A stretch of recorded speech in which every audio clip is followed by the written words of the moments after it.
What's up, everybody? I hope you're having a good day. It is a nice, beautiful day for right now in North Carolina in Zone 8A, and we're going to look in the greenhouse today and see what's going on, and I'm hoping to harvest a couple things. As you can see, the vent's up, so it's cooking in there.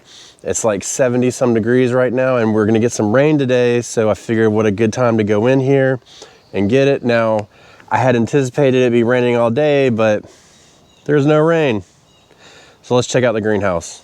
All right, so here's the greenhouse in all its glory towards the end of winter, and this is when it really starts coming alive. Man, when we step in here, it's nice and warm. Here's the turnips that we planted. So they're all doing well. They were kind of beat up, and I didn't think they were gonna do very good, but they are coming back. This is part of the rebuilding from the possum situation we had. And check this little guy out. Look at that lizard hanging out in that piece of hose. I think he made himself a little home. But we got some lettuces in here. Our collards are doing well. Our mustards are doing very good. As you can see, we do have some aphids on them. So usually my first line of defense for these guys is just to go ahead and mash them. I will probably come back out and treat them. I did already once. Actually, I didn't even treat them. I just kind of mashed them, but we'll come out and get those. The carrots, I don't know what's going on with the carrots. You know, I haven't checked on these in a while. Let's see what's going on.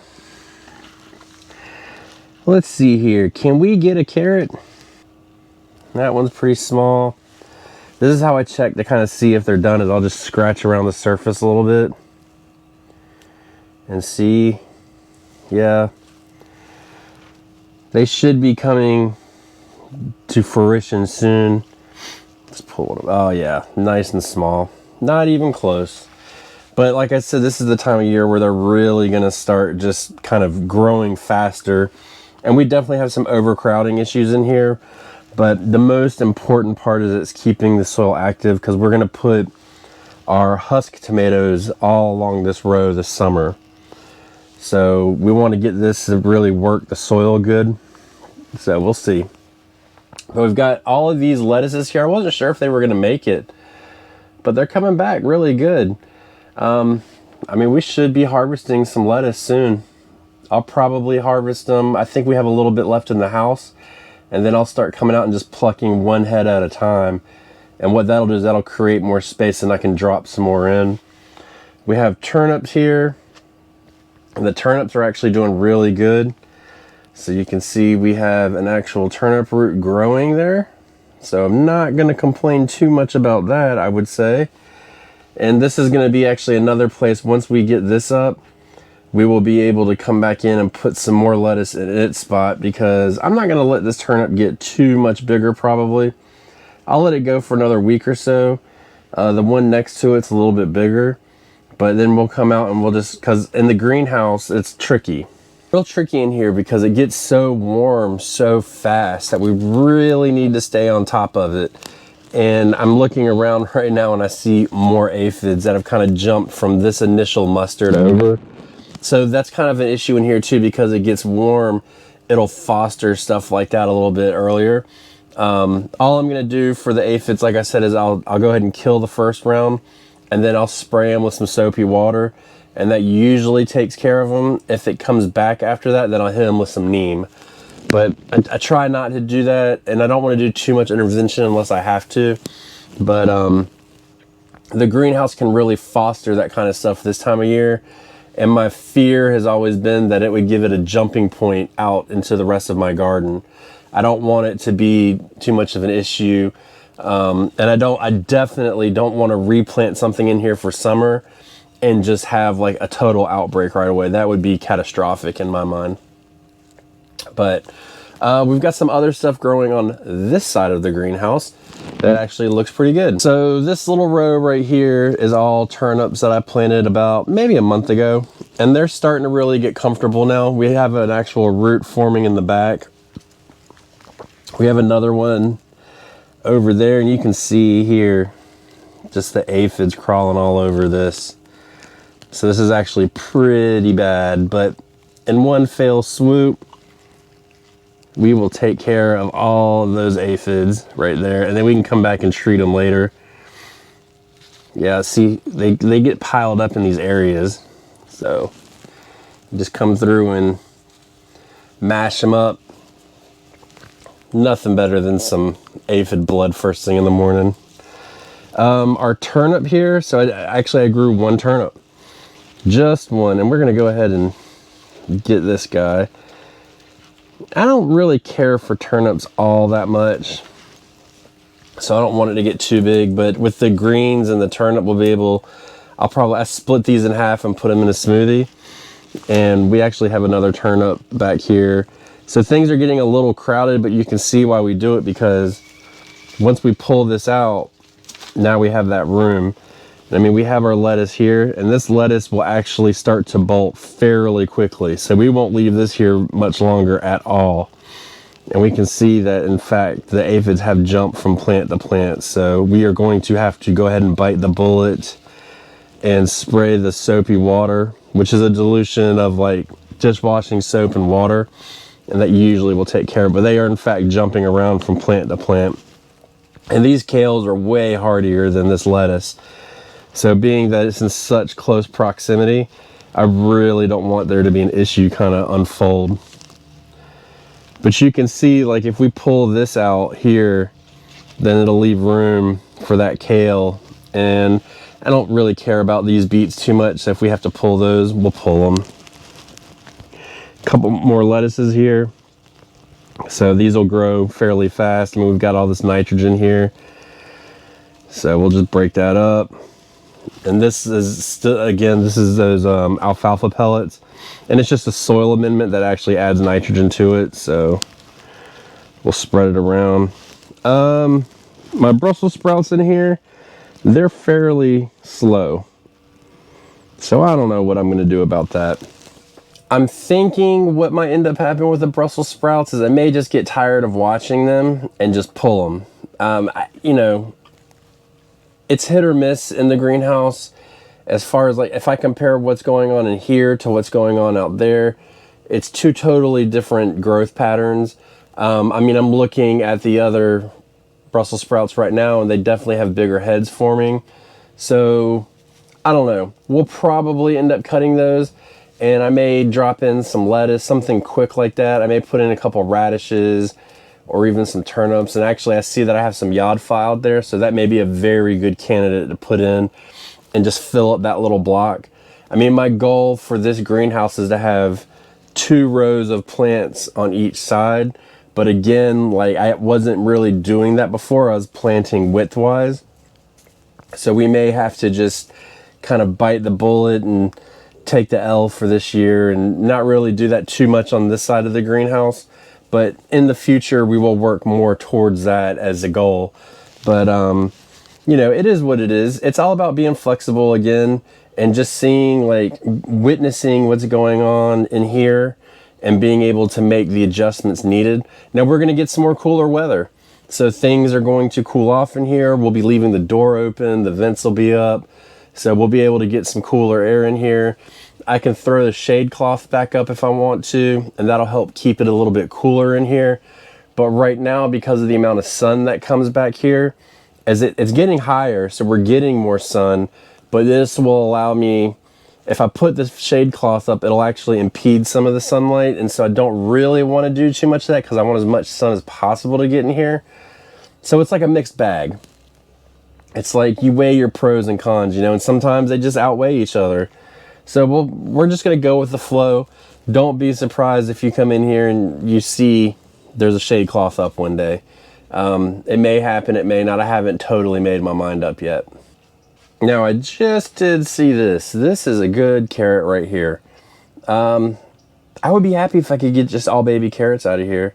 And this one looks like it's falling right in line with that. So we'll probably need to come back in about a week or so and really look for carrots about this size and kind of thin them out a little bit.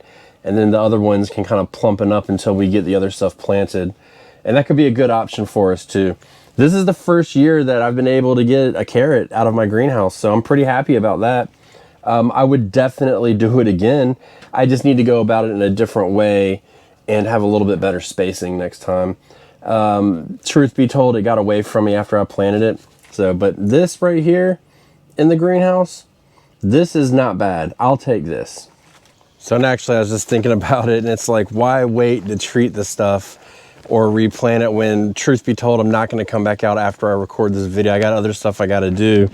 So we're going to go ahead and I'll show you how I mix up my my dish soap and water in order to treat my aphids, and then we're going to put that little itty bitty yodfa from the possum stuff left over into that spot in the garden and see what we can get out of it.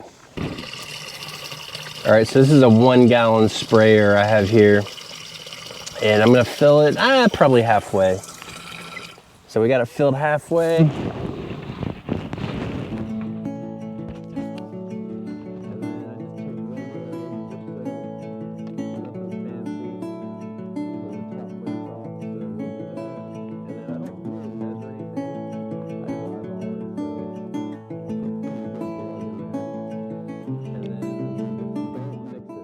Get the shaking it up and everything, you ain't gonna do nothing but get suds in it, and we don't you don't want suds. So you're gonna naturally get suds. Like if I use this pump sprayer, I'm gonna naturally get some suds, but you don't want to add to it. And this is actually really good too, because the soap actually lubricates all the O-rings inside of this sprayer as well, so you get pretty good coverage, and it'll also redo the O-rings so you don't have to replace them. So it'll help stop with the dry rotting and stuff like that. So I try to run this stuff through here every once in a while, and I usually during the year I'll treat with dish soap and water, just for 2 reasons. 1, as a cleaner, and 2, as a lubricator for my sprayer.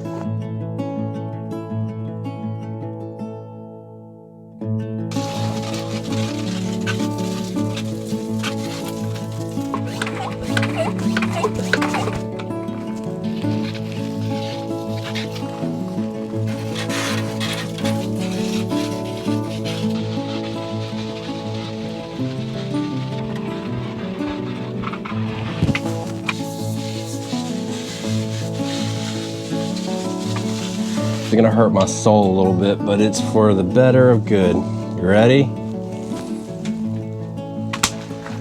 That was sad. That was incredibly sad, but that one didn't have much on it. This has a little bit, but even still, like, I just feel like I can get more out of this space. So we're gonna just go ahead and do the same, whatever. And I'm gonna leave the roots right in there to break down. I'm still fighting this weed a little bit. It's not as bad as it was if you remember the video I did in the fall. So now we'll take this, and here's where it was before. So it's right here, and we won't plant on top of it because the roots are still in the ground. So we're gonna put one here. Look at this guy, little worm. We'll put one here, and then let's put one over here. I like to stagger them, kind of zigzag a little bit, just to give them a little bit more space. And I mean, you can see